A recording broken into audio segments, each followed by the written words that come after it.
జయతి గారు నేను మళ్ళీ రెడీగా ఉన్నాను అనమాట.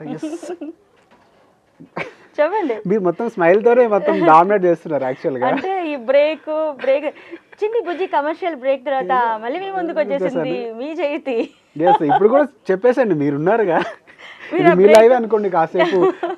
అందుకే నేను మిమ్మల్ని కూడా చేయట్లేదు, అంటే నాకు ఆ లైవ్ ప్రోగ్రామ్ కాలర్స్ తో ఉన్నది ఆగట్లేదు అసలు. ఎస్, ఇంకొకటి అంటే డైరెక్టర్ గురించి కూడా మాట్లాడాలి, శ్రీ కోనేటి. ఆయన పిక్చరైజేషన్ కూడా చాలా బాగుంది. అది ఫస్ట్ అయితే డిస్కస్ చేసుకున్నారా, లేకపోతే పూర్తిగా డైరెక్టర్ గారికి సాంగ్ ఇచ్చేసిన తర్వాత ఆయన ఎలా చెప్తారా మీరు ఎలా చేశారా?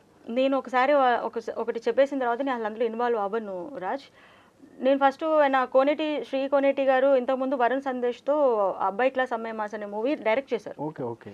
నాకు అప్పటి నుంచి ఆయన నా వెల్ విషర్, నేను నా థాట్స్ అన్ని అతనికి ఐడియా ఉంటుంది. ఇలా వెళ్దాం అనుకున్నప్పుడు భాను మాస్టర్తో డిస్కస్ చేశారు. నేను ఇందులో అసలు ఇన్వాల్వ్ అవ్వలే.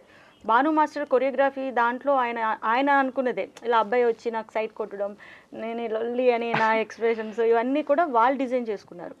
వాళ్ళు ఏది చెప్తే అదే చేశాను. నేను మళ్ళీ సాంగ్ లో కూడా పక్కనే పెళ్లి కొడుకు పక్కన ఉండటం, ఆ లొల్లి అని చెప్పి మీరు ఇక్కడ నుంచి వచ్చేయటం. అసలు ఆ అబ్బాయిని సంగతి నాకు తెలియదు, అసలు కామెడీ, అది చాలా కామెడీ ఇన్సిడెంట్ అది. సో మీకు తర్వాత నాకు అసలు ఒక అబ్బాయి సైట్ కొడుతున్నాడు, ఆ సీన్ అక్కడ పెట్టామనే సంగతి నాకు తెలియదు. నేను వచ్చి ఒక అక్షంతలు వేసే సీన్లో ఇలా చూస్తూ ఉంటాను. ఆ అబ్బాయి పెళ్లి వాళ్ళకి చూడగానే నాకెళ్ళి చూస్తే ఇలా వేస్తూ ఉంటాడు.